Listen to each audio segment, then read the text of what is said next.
Լենա Մաթևոսյան, մեր ձևով շարժման համակարգող անդամ խորհրդից։ Տեսեք, նախ Սամվել Կարապետյանը 152-րդ օրն է գտնվում է անազատության մեջ, այս ընթացքում մի շարք դատական նիստեր են տեղի ունեցել, դատարանները գտնում են դատավորները, որ նա կխոչընդոտի ազատության մեջ գտնվելով գործի քննության, իրապես կարծում եք դա է պատճառը, թե այլ պատճառներ կան, որի հիման վրա նրան պահում են կալանքի տակ։ Բոլորս շատ լավ ծանոթ ենք իշխանության ձեռագրին, շատ լավ տեսնում ենք ինչպես է գործում, ու կարծում եմ մոտեցումը, որ իրենք ցուցաբերում են, պատահական չէ։ Դրա համար անազատության մեջ գտնվելով կխոչընդոտի գործին ինձ թվում է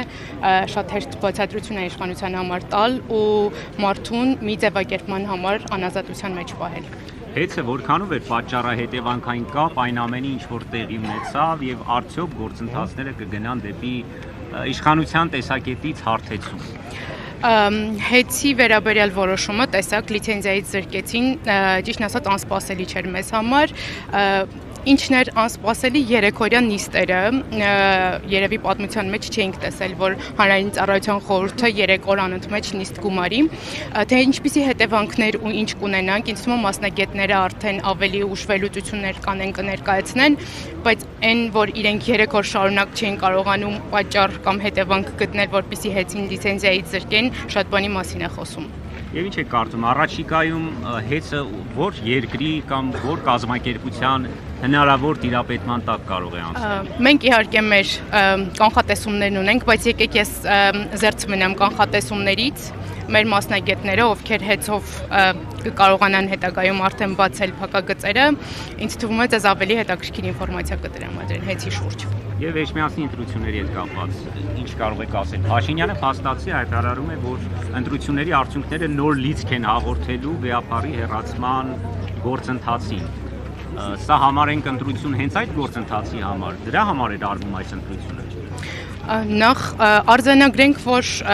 հայտարարությունը եղել է ընտրություններից 1 օր հետո։ Ոչ մեկ ընտրություններից առաջ չի հայտարարել, որ գնալու է եկեղեցին գրոհել, այսպիսով կարող ենք ասել, որ ինքը փորձում է խաղաթուղթ օգտագործել, ու ես համոզված եմ, որ եթե հիմա գնաք յուրաքանչյուր այն քաղաքացուն, ով գնացել է ու օրինակ ձայն է տվել ԿՊ-ին, հարցնեք, որ արդյոք ինքը ձայն է տվել եկեղեցին գրոհելու համար, բացասական պատասխան եք ստանալու։ Զուտ օգտագործել մանդատը կամ